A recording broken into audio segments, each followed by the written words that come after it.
Euras doleris. Savaitinis grafikas. Matom, atidirbinėja FIBA. Taip. 23. Gražiai. Lygis 2870. Čia. Biški žemiau nuėjo. Patestavo 2800. Taip. Ir dabar važiuoja į viršų. Šiaip pagal savaitinio šitą FIBA agresyvi korekcija, taip, ir teoriškai turėtų pratęsti judėjimą. Gali pratęsti judėjimą. Artimiausias toks aiškus pasipriešinimo lygis, tai bus gan gražus lygiukas, taip, kuris veikia. Plius minus, aišku, savaitinis, jos 3,250, bet gali nepratęsti judėjimą, gali sustoti 3,1,29,30, taip, ir jeigu pradės koreguotis ir kristi, parodys, kad viskas tas judėjimas savaitinio į viršų, jisai kaip toks baigtas ir prarado savo tą stiprumą. Ką mes dar turim, tai galim sujungti tokios viršūnės, taip, matom, kad buvo gan stiprus pasipriešinimas, kuris buvo pramuštas, o čia ir grįžimo prie jo nebuvo.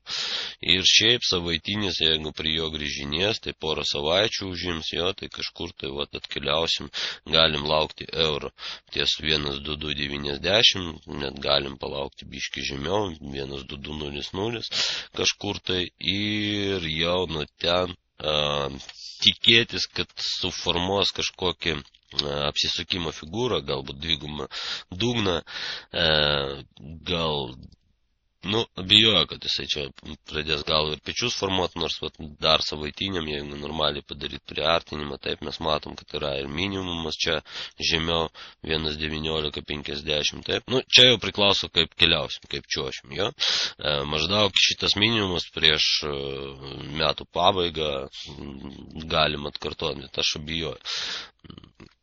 Dabar kokius tokius teigiamus prognozės, kur galima palaukti euro ir ką daryti, jeigu jisai atnaujins judėjimą. Atnaujina judėjimą, statom FIBA toliau, žiūrim, iki kur jisai gali čia nuvažiuoti.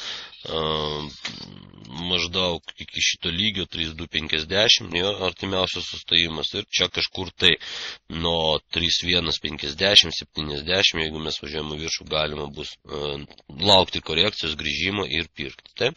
Vėlgi, dėl grįžimo, dėl korekcijos orientuojasi į šitą lygį. Tai padarysim kitos spalvos ir biški storesnį, taip, kur mes gan gražiai atšokinėdavom po pramušimo, taip, buvo grįžimai ir nuo čia galima būtų nupirkti ir paimti apie 200 puntų profitą, bet čia, tuo atveju, jeigu mes atnaujinam judėjimą ir važiuojam toliau į viršų. Tai maždaug pagal, jeigu pafantazuosim, taip, tai maždaug ką mes galim čia laukti, kokių variantų, taip. Pramušimas, sustojam čia, atnaujinam judėjimą, FIBA atnaujinam, taip, grįžimas čia prie šito lygio ir važiuojam į viršų. 3,050. 3,062, 3,040, čia, 3,0. Bus matyti po to, nes, dabar tai tik fantazija, sakau. Maždaug iki kur atnaujins, kur sustos, ten statom FIBA, statom 23 lygį ir žiūrėsim, kas čia bus. Ja? Dabar kol kas, tas 3,050 gan stiprus lygis, kuris rodo savo stiprumą, viskas gerai. Tai pagal savaitinį du variantai galime, taip, tai atnaujinam, grįžtam ir važiuojam toliau į viršų link šito pasipriešinimo, taip. Antras variantas iš galimų neatnaujinam, ateinam iki nulinio lygio, taip, grįžtam ir važiuojam jau toliau prie 3,8 grįžtam, po to nuo 3,8 atšokstam iki 23 ir čiuožiam toliau į apačią. Man arčiau prie širdies antras variantas. Mes ateinam, neatnaujinam nieko ir važiuojam apačią, nes šiaip Europoje liko tos problemos, kurios skolų krizės ten ir situacija kol kas negerėja, tik blogėja, galima taip pasakyti. Todėl tas euro augimas ant kažkokių neaiškių gandų, sakysim taip, ir ant prielaidų, kad dabar ispanai turės kreiptis ten kreditų ir jiem būtinai padės ir tas pagelbės ir pataisys situaciją. Ispanija vis tiek nesprendžia ir biudžeto mažinimų problemos, ir biudžeto deficito problemos, jo, ir bedarbystės, kas yra daug svarbesnė problema. Na, bet kol kas, rinkos dalyviai sprendžia kitaip, rinkos dalyviai nusprendė, kad mes turim kažkokią progą, kad paaugti, taip, ir va, ką mes matom dieniniam grafikui. Viskas veikia, kol kas nematau prasmės keisti apžvalgos, tos ankstesnio apžvalgų, atsiprašysiu, paspausiu, kad manęs čia nieks neerzintų, ja. Ankstesnio apžvalgų prognozijos, trendukas veikia, viskas tvarkoja, labai gražiai veikia, matot, ir vidinė trendinė linija atidirba, taip, atšokimas iki apačios, apatinės trendinės linijos, ir dabar mes linksmai važiuojam vėlgi iki vidinės trendinės linijos. Ir o čia bus ir tas klausimas, jo, 31.30, 31.20, kažkur tai čia gali būti euro sustabdymas, taip? Ir jeigu jisai čia bus mažesniam periode, be abejo, mes pamatysim dvigubą viršūnę, taip? Nes gan ilgas augantis trendas, jau kuris tęsiasi apie 60 žvakių dieninių, taip? Tai 3 mėnesiai, nuo Liepos 22 mes čia kai pradėjom važiuoti, taip ir važiuojam, augam, viskas tvarkoja, tai mažesniam periode mes pamatysim trenduką ir jeigu mes neatnaujinam viršūnių, tai čia bus labai graži dviguba viršūnė, kurią jeigu pramuš, mes važiuosim linksmai į apačią. Dabar kol kas mes atkartojom spalio 5 dieną žvakę, taip, mes atkartuojam, kol kas dar nepasiekėm iki aukščiausio taško, bet greičiausiai dieninis toks rodo, kad mes pasieksim, nes mes šiandien antradienis, mes pirmadienį pradėjom augimą ir antradienį tą augimą teoriškai pratęsim, jo, ir dar šiandien koriguotis ankstoka, nes dabar bus Europos uždarimai, tai kažkoks dalinis pelno fiksavimas, bet greičiausiai po to amerikiečiai pratęs judėjimą, kai vieni dirbs taip į viršų ir arba mes sustosim, arba mes dar biškį paauksim ir pratęsim judėjimą į viršų. Taip? Rytoj galbūt galimas gilesnis korekcijas ir galima laukti ten visur prie 3.8, prie pramuštų medianų ir taip toliau. Šiandien abejoju, kad jos prasidės. Jeigu šiandien prasidės, tai klausimas, ką darys naktį azijiečiai ir Ramio vandenyno prekiautojai, nes jie gali sugalvoti atidirbti korekcijas, taip, ir tada mes naktį jau pratęsim judėjimą, ryte atsikelsim, Europą pradės dirbti, mes jau išaugam, tai kitų variantų nėra, tik augam, jo. Jeigu mes šiandien amerikiečiai biški pratęsi judėjimą, tai link visos nakties mes darom korekciją, europiečiai ryte atsidaro, žiūri, gilesnė korekcija, perkam ir tada rytoj gilesnės korekcijas, poryt ir penktadienį dar važiuojam į viršų. Čia 2 variantai. Va. Vėlgi, man artimiausias, kad mes formuosim čia kažkur, tai pavyzdžiui, pagal ketvirtuką. Pažiūrėsim, bus čia dvigubą. Kažkas bus panašaus į dvigubą viršūnę, čia, ja? Jeigu mes neatnaujinsim šitas vietas. Taip, galinga, taip, gan didelė tokia dvigubą viršūnė, 300 punktų, bet kas pasakė, kad tokių nebūna. Taip, gali būti. Ir čia jau klausimas daugiau, ar mes suformuosim čia kaip apsisukimo figūrą ir priimsim augančio trendo pabaigą. Taip, ar mes čia pereisim į gan tokį stiprų, raudonai pažymėsiu, gan tokį gerą, gražų flatuką, kuris turės ten ir vidinės kažkokios atramos taškus, taip, ir išorinis. Gali būti 2 variantai. Aš visgi skeptikas, pesimistas, aš euro parduodu, neperku jokių būdų, taip, kol kas, nes nematau fundamentaliai tų priežasčių jo pirkimų. Tai logika labai paprasta, dabar mes važiuojam, galbūt ketvirtuką ir reikėtų patvarkyti ir iš naujo padaryti kažkokią techninę analizę ir techniškai čia paaiškintą augimą. Taip. Trendas vyksta, trendas vis dar važiuoja, viskas gerai ir mes turim čia. Gal toks tikslesnis bus trendukas, jo? Turim tokį kažkokį panašų variantą labai. Ir trendinė linija sutampa su viršūnė, taip, kažkur tai mes galim laisvai ir neatnaujant čia sustot ir važiuoti apačią, link trendo apačios. Jo? Aišku, čia ir bus galbūt kažkas panašaus. Tokia dviguba viršūnytė gali būti, taip, apsisukimo, mažesnim dar periode apsisukimo figūra. Pagal didesnį periodą tai bus tik tai korekcija. Kritimas pagrindinis prasidės, kai mes pramušim šitą ketvirtuko trendinį liniją ir čia, jeigu žiūrėti taip netoli į ateitį, tai 1,2920 kažkur tai bus signalas, pramušimo to lygio bus signalas, kad mes važiuosim, krysim į apačią. Taip? Irgi turėkite omeny, kad čia dar pakeliu yra gan stiprus lygis 2,830, taip, už 100 punktų. Tai mes galim pramušti, atėjai 2,830, grįžti ir tada galbūt dar bus galimybė įsitraukti tą judėjimą į tą kritimą. Bendrai, jeigu pažiūrėsim ir dieninį grafiką, taip, jeigu mes sustojam kažkur tai čia, nedaeinam net iki vidinės trendinės, tai bus nebaigtas ciklas ir tai bus signalas važiuoti apačią. Ir važiavimas apačią, dieninis trendinis 2,915 pramušimas. Maždaug sutampa su ketvirtuku.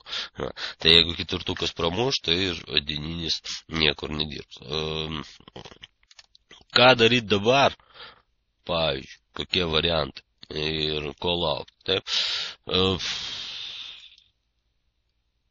Dabar laikinai, aišku, galima dar papirti kažkur tai nuo 2,980 arba nuo 3,00 kažkur tai čia galima pabandyti nusipirkti ir su tikslu irgi neblogas 150 punktų, geras tikslas, gražus, taip, stoplosas apie 50 punktų pagal čia paskutinį judėjimą šitą FIBA 150 punktų, bet jinai bus valandiniam periode aiškesnė, geresnė, gražesnė, ten ir pažiūrėsim. Taip.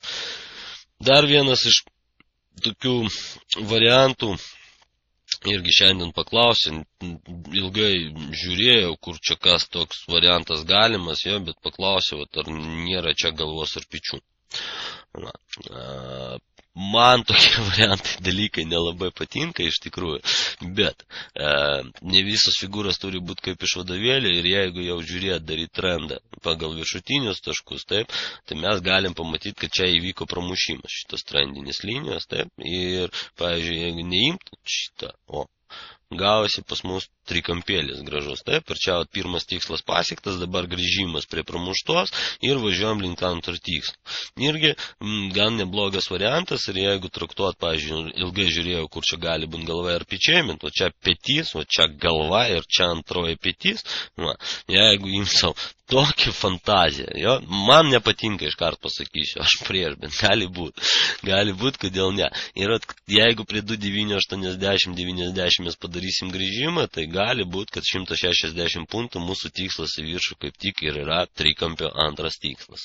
Tai čia tokių signalų susikirtimas, signalų, sakysim, vienas kito palaikymas, dar gali būti tokia mediana čia, jo, kur buvo atsitiktinis užlindimas ir grįžimas biški dar žemiau prie 2,950, nes irgi gan gražus linkis. Tai visas tas reikalas, tai bus gilesnės korekcijas, taip, kokius gali padaryti valandinis periodas. Žemiausias 2,1 taškas, vyrai užsidarė, viskas gerai. Taip, einam į valandinį periodą, žiūrim, kas vyksta čia.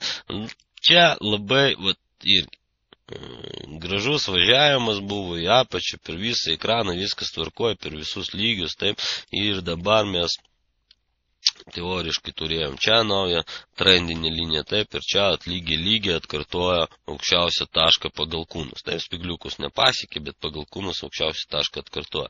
Judėjimas toks buvo, ne visai ramus, ne visai gražus, bet tai nereiškia, kad jis neteisingas ar dar kažkas. Ja?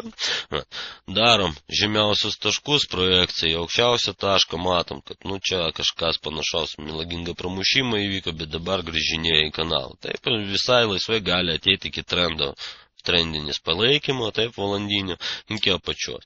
Tai maždaug pas mane dar sutampa su lygiu, taip, tai kažkur tai po 15-16 valandų, tai kaip tik naktys praeina, ja, mes galim atsidurti 1,2970 kažkur. Taip, ir pagal šitą vietą, šiaip irgi gan nebloga vieta pirkimui ir toliau pagal trendą važiuojam į viršų. Aš tokius, aišku, stebuklus ne visai tikiu, labai retai. Man prasidėjo agresyvus judėjimas ir man korekcija, žiūrim, 23, jeigu bus pasiektas 38 ir teoriškai turėtų atšokinėti ir važiuoti į viršų. Taip, nebaigtas ciklas, mušom tą dalyką. Bet tokie atvejai būna, kai matom, jo spalio 11 dieną prasidėjo gražus judėjimas į viršų, irgi 100 punktų. Taip, pasistovėjom čia naktį iki ryto, taip, iki 23 pastovėjom, pratęsim judėjimą, taip, vėlgi. Net agresyviai nepadarėm korekcijos, čia nedėjom iki 23, atnaujinam ir po to grįžom prie kanalo apačios, suformavom kanalą. Tai čia irgi galimas variantas, kad mes važiuojam, atnaujinam, pavyzdžiui, spigliuką, taip, ir toliau grįžtam prie kanalo apačios. Šiandienos galimi variantai laisvai, gali būti toks dalykas. Per naktį mes stojom, ryte mes atsidurim kažkur tai čia, rytoj, ir ketvirtadienį nuo čia jau vėl naujas startas ir važiuojam. Iki penktadienio turim pasiekti viršūnių ir to antro tikslo ketvirtuko, jeigu bus gilesnė korekcija. Ką dabar padaryti? Aš patarčiau pažiūrėti, kaip koreguosis euras, jeigu jis pasiekė 3,8 arba 50, tai be abejo pardavimas nuo trendinės linijos šitos, taip, 3,055 kažkur, tai stopas čia nedidelis, 28-30 punktų, taip, profitas 80, neblogas sandariukas. Jeigu jis neeina į apačią, iškart važiuoja į viršų, be korekcijos, be nieko, pardavimų dabar nedaryčiau, o laukčiau tikro pramušimo šitos projekcijos, grįžimas prie projekcijos ir pirkimas. Priklausant, kiek atnaujins tą variantą. Tiem, kam nėra kur skubėti, atidėtas 2,970, plus spredas, ten 4 kokie punktai, jie su arbata ir važiuojam stop lossas.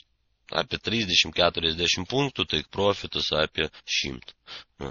Čia, kam nėra kur skubėti. Ir M15 periodas irgi. Išvalysim viską, pažiūrėsim, kas čia vyksta pas mus. Gražiai judėjom kanaliukę. Čia daug tokių projekcijų yra. Ir ką mes žiūrim dabar, visai galimas variantas, kad mes pagrįšim visų pirma prie šitos vidinės trendinės, jo 3,016, kažkur 3,0 galbūt 12, bet greičiausiai ties čia sustosim. Dabar mus neleidžia šitą trendinį liniją vidinę. Tai ne tokia ir trendinė projekcija, bet vis tiek neleidžia, jo matom, kad negalim pramušti jos. Galimas atšakimas nuo čia ir pratęsimas judėjimą. Galima vėlgi pastatyti tą pačią mažą periodą FIBA, taip, ir pamatyti, kad lygiai 50 ir toliau mes važiuoti nenorim. Klausimas, išvažiuosim, neišvažiuosim. 23 atnaujina judėjimą, atnaujina, atidirba dabar, 3,8 nepramuštas šiaip, kita žvakė pramušė, šitą užsidarė aukščiau, jo pasiekėm 50. Dar vienas iš variantų ateisim iki 101, ir nuo 101 galima jau kabinti eurą, 13 punktų stop lossas, profitas apie 40. O čia galima jau taip neblogą sandariuką padaryti, bet aš patarčiau palauk, kol 18 valandą užsidarys Londonas, taip, ir tada jau ramiai pažiūrėti, kas bus. Nes dabar gali būti judėjimai į visas pusės ir be jokių atšakimų. Arba pardavimas jau nuo 3,060, nuo šitų kūnų 5,8 pardavimas su mažu stop lossu, taip, ir dideliu galingu take profitu. Viskas, kitą apžvalgą darysim ketvirtadienį 5 valandą pas mus čia. Taip.